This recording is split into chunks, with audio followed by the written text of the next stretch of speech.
Okay, here we go. Okay, so this will be the first April lesson on nuclear energy. Now, we've done nuclear weapons before. We have not done nuclear energy. What's the difference? We're going to talk about that. Shh.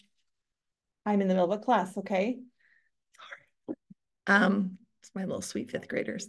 Okay, so let's start with a sweet video that usually does much better than me to explain it, and I have it ready to go. Here we go.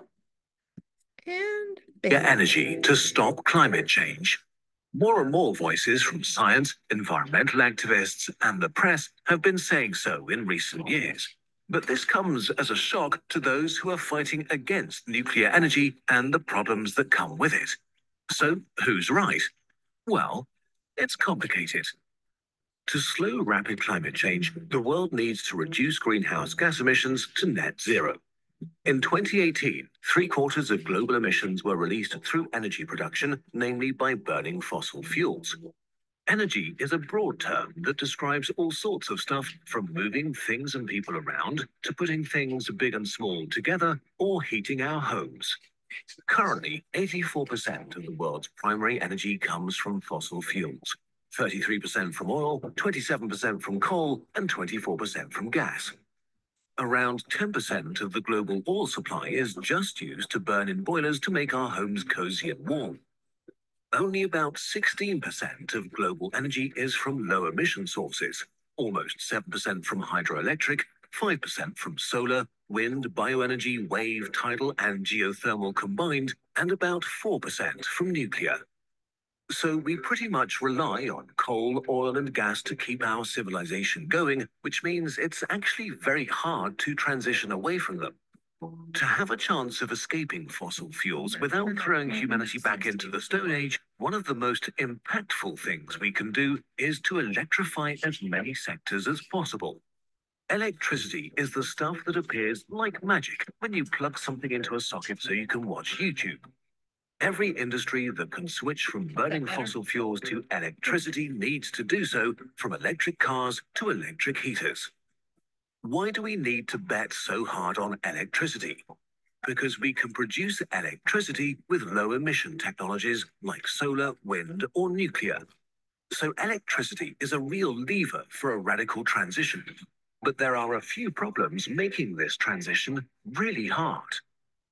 First of all, in most places in the world, electricity is still generated mostly by burning fossil fuels. And not only that, in the last 20 years, the world's electricity usage increased 73% in absolute terms. While we are installing renewables at record speeds, at the same time, the amount of fossil fuel we're burning for electricity still keeps rising year by year. Renewables have so far not been able to catch up with the demand for new electricity, and so despite our progress, emissions from electricity are still rising worldwide. The other alternative to fossil fuels is nuclear, and even though it's not renewable, its greenhouse gas emissions are tiny compared to burning stuff. But in the last 20 years, nuclear has basically stagnated. Countries like China, India, and South Korea built new reactors, while Germany and Japan have been actively taking their nuclear plants offline. Which seems a bit weird if we look at the countries with the most low-carbon electricity in the world that get most of their juice mainly from two sources, nuclear or hydropower. Hi. Hey. Well, that was interesting. A little ad there. So I'll just stop share there. Perfect time to stop share. Okay, so we've identified the problem, right? So just a little back history. When did nuclear power plants even come to be? We did not have the technology until the United States dropped an atomic bomb on Hiroshima and Nagasaki. And at that point, we had the technology. So other nations wanted to acquire that technology. So the problem at the time was, if you acquire the technology which uses uranium for nuclear energy, you also have the power to create nuclear weapons. So during the 1970s and the 1980s, countries were excited, not just about the potential of nuclear energy, the fact that it could possibly replace coal, gas, or oil, fossil fuels, which create huge carbon emissions. The possibilities were endless, really, because it was limitless. Unfortunately, nuclear energy requires physics, so advanced learning, and it's volatile and risky. We've had 3 nuclear power plant disasters, and let me just tell you, this is epic proportion. Probably the one that hit America was 3 Mile Island in Pittsburgh. And the government's going to downplay the seriousness of it. Following, it almost melted down, but enough radiation leaked where animals, people, higher cancer rates. So people in countries don't like to live near a nuclear power plant, but they will put them in specific areas, mostly around water. Chernobyl happened to be a Russian power plant, nuclear power plant, right on the edge of Russia. So it was actually in Ukraine. And Chernobyl is probably the worst nuclear catastrophe on record. And Russia, being Russia, lied about it. Like they said, oh no, nothing happened. And we could see from space the radiation cloud in the sky.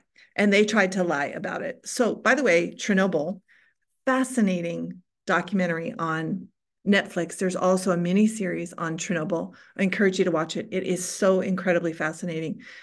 Ladies and gentlemen, you can't go to Chernobyl today. And this happened in the 1980s. It is so radioactive that you can't go there. You will be exposed to radiation levels that will end your life prematurely. It may not be immediate.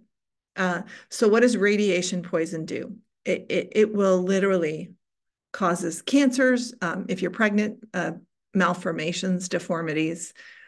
So let's say a dog or a cat, was reproducing and, had radiation, there would be, okay, what about the food sources? See, when Chernobyl was hit, all the food, all the agriculture, it was tainted. And this will go for hundreds of years. So the problem with nuclear is it creates toxic waste, which has to be stored, which is expensive. They are expensive to build. It takes about 10 years to build them. Okay, so that's going to be the other side's argument. And we haven't had a resurgence of nuclear energy discussion until now. Okay, so if you go to your lead, which happens to be on the first page of your packet, notice the date, March 22nd, 2024.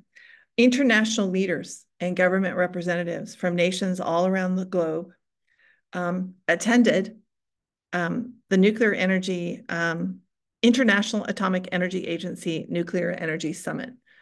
And there was discussion about our Earth is in trouble. We are consuming faster than we can produce. So we've got a problem with supply and demand. We use more and more electricity. Think about your technology products. Think about even your electric car. That requires fossil fuels, and fossil fuels create emissions. Carbon dioxide, which creates greenhouse gases in our atmosphere, which is why we have global warming. Look at our summer last summer in Texas. Do y'all remember the 115s like for 30 days? That's not normal. So what's happening is there's an awareness here. If we don't do something,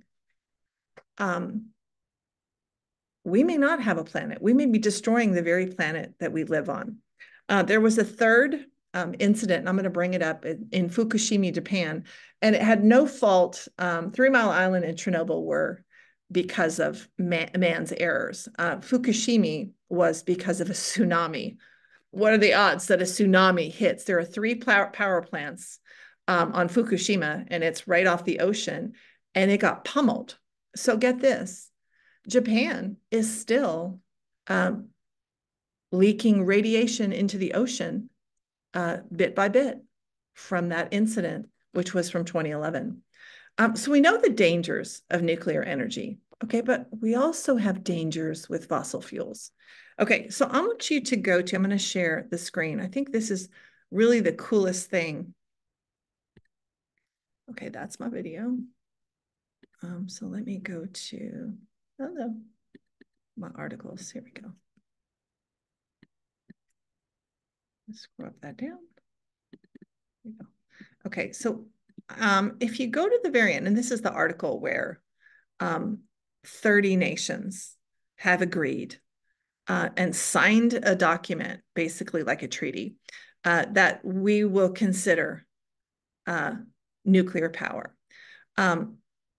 So I'm not going to go to that other source yet. Yeah, I'm going to go to that other source. Let's figure out how I'm going to do this because I had to wrap my head around it.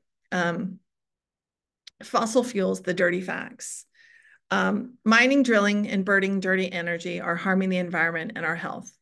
And it's been a cumulative effect. And we have to find better ways to combat the greenhouse gases and the climate change that's being forced upon us, the world. So we've done a couple of things. First and foremost, we've tried renewable energy. What is renewable energy? The wind turbines. You've probably seen those. They're very, very cool. But that requires wind. And yes, it does create renewable energy. So it doesn't require, when we have wind turbines, we're not, it's not carbon emissions. So it's renewable energy. Water is renewable energy. So we just can't sustain enough energy from those renewable sources. And then even the fossil fuels that we have with gas, oil, and coal, we're going through them so quickly that it's not enough anymore. Okay, so for more than a century, burning fossil fuel has generated most of the energy required for our needs to propel our cars, power our businesses, keep the lights on in our homes. But even today, oil, coal, and gas serve 80% of our energy needs, according to the U.S. Energy Information Administration. Okay, but we're paying the price because fossil fuels taken a toll on humanity and the environment, from air and water pollution to global warming. That's beyond all the negative impacts from petroleum-based products such as plastics and chemicals. So what are fossil fuels? Where there are basically 3. Coal, crude oil, and natural gas are all considered fossil fuels. So I'm going to kind of go out of order here and start with coal, because coal is called the dirty fuel. Coal is a solid carbon heavy rock that comes in 4 main varieties. Nearly all coal burned in the U.S. is bituminous or bituminous, and it causes huge carbon emissions. I'm talking when you burn coal, it is not only dirty, what it pollutes in the air, the carbon emissions. Okay, so coal is actually being reduced. Oil, you all live in Texas. We know crude oil is big in Texas. It's a liquid fossil fuel made up of hydrocarbons, hydrogen and carbon compounds. It can be found in underground reservoirs, in cracks, crevices, and pores of sedimentary rocks, or in tar islands near the Earth's surface. Of course, it's accessed by drilling on land or sea. And you've probably heard of oil spills. Yeah, which have destroyed oceans. But think about oil consumption. Oil is produced into the gas, the petroleum gas that we use for our cars. And we don't have this shift in electric cars like we thought we would. So we are consuming Lots and lots of gas. Even with electric cars, we're still consuming more than they thought we would be by 2024. And then there's natural gas, which is fracking. So it's mostly methane, either conventional or unconventional ways. It's underground, located in porous and permeable rock beds. The problem with this, gas produces 38% of US energy. It's the largest source of our energy for electricity right now. The problem, air and water pollution. It is destroying our environment, our atmosphere. So you've got three that have worked for centuries, but the problem is they can't keep up with our consumption. Okay, so if you go to your body paragraph here, let me go here. Go to your outline, pop that up. Every time I do that, I got to pop that down. Okay. Our lead here basically is about this climate emergency. If extraordinary measures are not put in place to combat global warming and climate change, the planet will be eventually destroyed. Maybe not in my lifetime or your lifetime, but soon. On March 21st, 2024, an International Atomic Energy Agency, IAEA, held a nuclear energy summit in Brussels to discuss renewed interest in a global pursuit of nuclear energy options. On the agenda was a pledge of more than 30 countries who promised to seek out nuclear energy alternatives in the future to slow down or stop greenhouse gas emissions, effectively replacing fossil fuels generated by coal, gas, and oil. Now you understand the reference. Among the countries supporting this decision are the US, India, Great Britain, Japan, France, China, and Saudi Arabia, to name a few. Even though many countries expressed concern in the past, as nuclear energy was not only a costly investment, taking years to build with a huge environmental footprint, it created hazardous nuclear waste requiring storage for years to come. But even more important, the physics involved was risky, if not volatile technology. But despite these concerns, it is a hot topic of debate right now.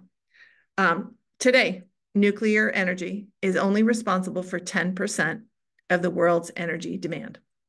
There are presently 439 nuclear reactors in 31 countries with 160 new plants planned worldwide. Got it? Okay, so our second paragraph goes over what I just talked. The unfortunate truth about fossil fuels is revealed in the facts showing them to be unreliable, environmentally unsafe, and currently responsible for destroying the atmosphere and producing global warming, whereas nuclear energy is cleaner and will not produce greenhouse gases to harm the planet.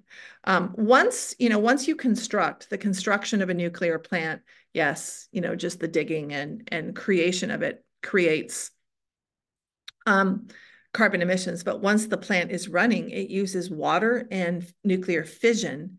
There's relatively zero carbon emissions with nuclear energy.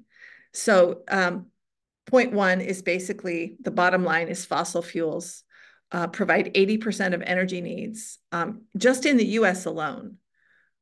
So fossil fuels have to be reduced to a point where we are not harming our atmosphere.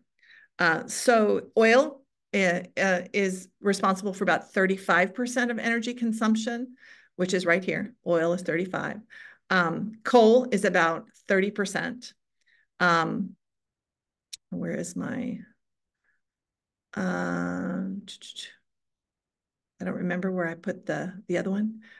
So the burning of fossil fuels, mostly due to power use and transportation, contribute to 75% of carbon emissions, exacerbating the growing global warming crisis. So if we have this demand for energy and we're using fossil fuels, we're going to keep hurting our world. There won't be a world left. So this is why governments are discussing the merits of nuclear energy. So in California, one of our nuclear power plants is in Diablo Canyon between San Francisco and Los Angeles on the Pacific coast. It was supposed to be closed, but Governor Gavin Newsom changed his mind and decided to keep it open until 2029. Ladies and gentlemen, that's significant because California is the birthplace of the anti-nuclear movement. But with the current energy crisis, they have to let go of their ethical concerns and find a source of power to fix their problems. Specifically in California, they have unreliable electric grids. They have unstable electric power source and climate change, which means they've got to find a power source, and they have a nuclear power plant right there. So the attractiveness of nuclear energy and its capability to solve those problems kind of explain why people and countries are so open-minded. Research from MIT and Stanford advised keeping the power plant open until 2035, claiming it would cut carbon emissions from California's power sector by more than 10% and save $2.6 billion in electricity costs. John Parson from MIT's Center for Energy and Environmental Research suggested the energy produced by the nuclear facility could ensure the state's power grid performed reliably. He said it's a zero carbon source of power. It can keep emissions low while providing low-cost power and reliable power. So I go on to explain that section. Since I'm running out of time, I want to go ahead and go to the article here. So I'm going to go back to here, and I'm going to mention two articles. So good. The first one is Richard Rhodes from the Yale School of the Environment. This guy, he's a Pulitzer Prize winner and author of the novel Energy, A Human History. He wrote this article for the Yale School of Environment, and he said nuclear power can be and should be, I'm right here, one major component, I'm right here, of our rescue from a hotter, more meteorologically destructive world. So 3 benefits. First and foremost, since it produces energy via nuclear fission, rather than chemical burning of fossil fuels, it generates baseload electricity with no output of carbon, which is the villainous element of global warming. Switching from coal to nuclear power is radically decarbonizing, since nuclear power plants release greenhouse gases only from the ancillary use of fossil fuels during their construction. So nuclear power releases less radiation as well, which you think is contradictory. Second, nuclear power plants operate at a much higher capacity. And this is a really good argument. Capacity factor is a measure of what percentage of the time a power plant actually produces energy. So for example, renewable energy depends on the wind. Solar energy, renewable energy depends on the sun. Nuclear power plant works 24/7, right? Fossil fuels, coal, oil, and gas are dependent upon humans who don't work 24 hours a day. So in the United States in 2016, nuclear power plants generated almost 20% of US electricity, but they had an average capacity factor of 92.3%. They operated at full power out of 336 out of 365 days of the year. The other 29 days, they were off grid for maintenance, and they should be. Nuclear is more reliable. Third, nuclear power releases less radiation in the environment than any other major energy source. You're thinking, what? Coal? Coal releases radiation? Yeah. The mineral of the Earth's crust that contains a substantial volume of the radioactive elements uranium and thorium are found when you dig for coal. Burning coal gasifies its organic materials, concentrating mineral components into the remaining waste called fly ash. So much coal is burned in the world and so much fly ash produced that coal is actually the major source of radioactive releases into the environment. You probably didn't know that. Okay, so the other guy I want to mention here, and that's in body 1. You might know this name, Oppenheimer. This is Charles Oppenheimer. This was May 11th, 2023. He is the grandson of J. Robert Oppenheimer from the Oppenheimer movie, and he was the guy who directed the Manhattan Project, where we dropped the atomic bomb on Nagasaki and Hiroshima. So despite all the growth and advances in renewable energy globally, here's what he says. We consume more fossil fuels than ever, and our rate of CO2 production is increasing, not heading to zero. So he supports the expansion of nuclear energy as an environmentally friendly solution to address the world's energy problems and maybe cause unity and peace. So, we have a global problem here that's cataclysmic. Maybe it could be nuclear energy could work to unify, to address the common threat. Nuclear energy has the ability to be scaled at an industrial level. Uranium-235, which is used in nuclear fission, has millions more times energy than coal or oil. Nuclear energy became unpopular because, the countries that decided to use it were creating nuclear weapons. But the safety record actually shows it's one of the safest sources of energy, which is why it's becoming a topic of conversation again. He says we must expand the development of nuclear energy to meet our carbon-free energy transition. Nuclear energy is indeed environmentally friendly and necessary. Our energy crisis is too urgent to ignore nuclear power options. Internationally, there's great hope for nuclear energy development, increasing cooperation. He says, my grandfather, Niels Bohr Einstein, and other scientists said was our path to a safe future. There was only one way humans could survive when we possessed technology as powerful as atomic bombs, to cooperate on a shared, safer, cleaner future. So I'm going to go back to the outline here. So you'll notice, body paragraph number 1, credible experts praise the virtues of investing in nuclear energy. So this is Richard Rose, the Pulitzer Prize winner. This is Oppenheimer on number 3. And the only one I didn't give you was co-founder and president of the Clean Air Task Environmental Group, Armand Cohen, echoes the sentiments of Rose. Cohen was once opposed to nuclear energy.